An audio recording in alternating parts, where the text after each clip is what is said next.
Hello YouTube. Today I'm going to talk about my 3.5 month experience owning my used Tesla Model 3 Performance. In this 3.5 months of ownership, I've driven over 25,000 kilometers or just over 15,000 miles, which is quite a bit, and today I'll be talking about the cost of operation. If you haven't already, hit that subscribe button and show your support to my channel. My channel has grown significantly and it's all thanks to you guys for showing your support.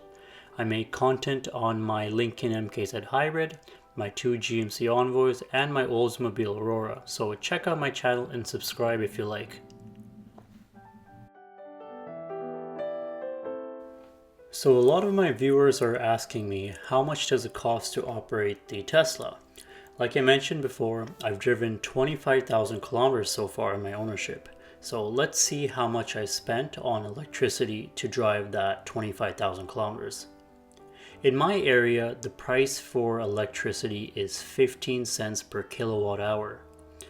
So since my ownership, I've used 4,738 kilowatt hours of electricity to charge the Tesla, and I've spent $671 doing so. This $671 is a very accurate number because this is what I've been paid so far according to my electricity bill. And take a look at how much money I've saved. This calculation is very lenient because I would have spent over $3,000 off fuel if this calculation was using real-time gas prices. So if I expand this section, it will show the average cost per liter in Canada, which is what this app is using to calculate the savings. Like I said before, this app is very lenient because in May, gas prices were over $2 per liter in my area of regular fuel. So I saved a lot of money here because I would have done 3 oil changes already if I had put 25,000 kilometers on my Lincoln MKZ Hybrid. 3 oil changes would have costed me over $300.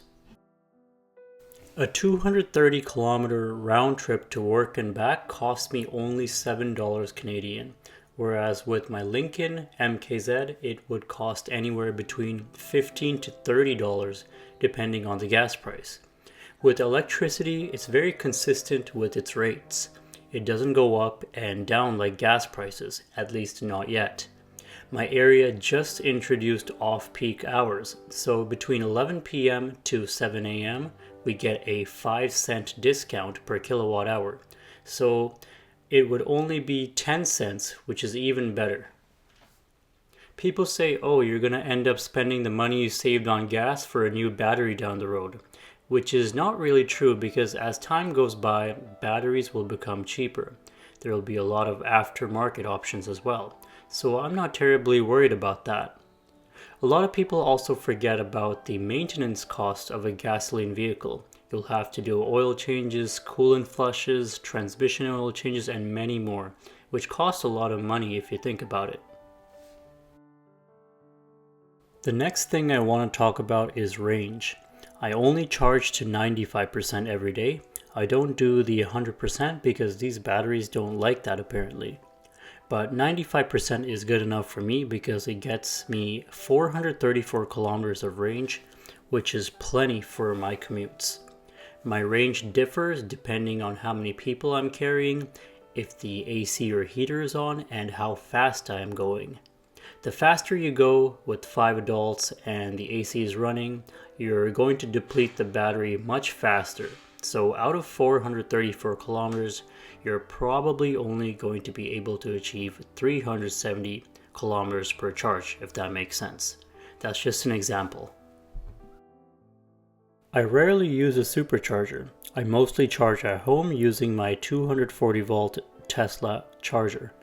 Even though the 240 volt is slower, I think it'll be better in the long run because a slower charge is better for the battery compared to a faster charge, according to many data out there. There are some outliers to this, however, because some owners have over 250,000 miles on their Tesla on the original battery and they've been using the supercharger a lot. So it's more of a 50-50 kind of thing. It's either you really destroy your battery using the supercharger or you don't. But I should not use the word destroy, but you get what I mean. Let's talk about tires. I've been hearing that electric cars go through a lot of tires. I can't confirm this just yet, but so far my tires have been okay with minimal wear, but since these are high performance tires, they are super noisy. So if any of you Tesla owners watching this and would recommend some good tires in the comment section, that would be great. Because for one, I'm not going to buy these tires ever again. It's just way too loud and unbearable. So other than that, there's not much going on with the Tesla. I'm just kidding. I've actually replaced the windshield and it's cracked again for the second time. So I'm going to have to pay another $200 through my insurance to get that fixed. So that's going to be a total of $400 for the windshield.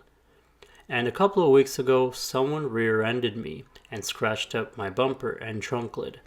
So that's getting fixed for free through my insurance, so I'm very happy about that. Other than that, it's been going very smoothly. The savings on the Tesla will really pay off the longer I own the car.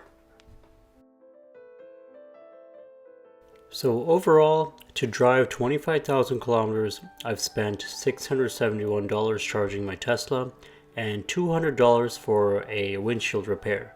Not bad if you think about it. That's going to be it for today's video, folks. Hope you all enjoyed, and let me know your thoughts in the comments down below. I'm trying to upload more frequently, so stay tuned. See you all next time.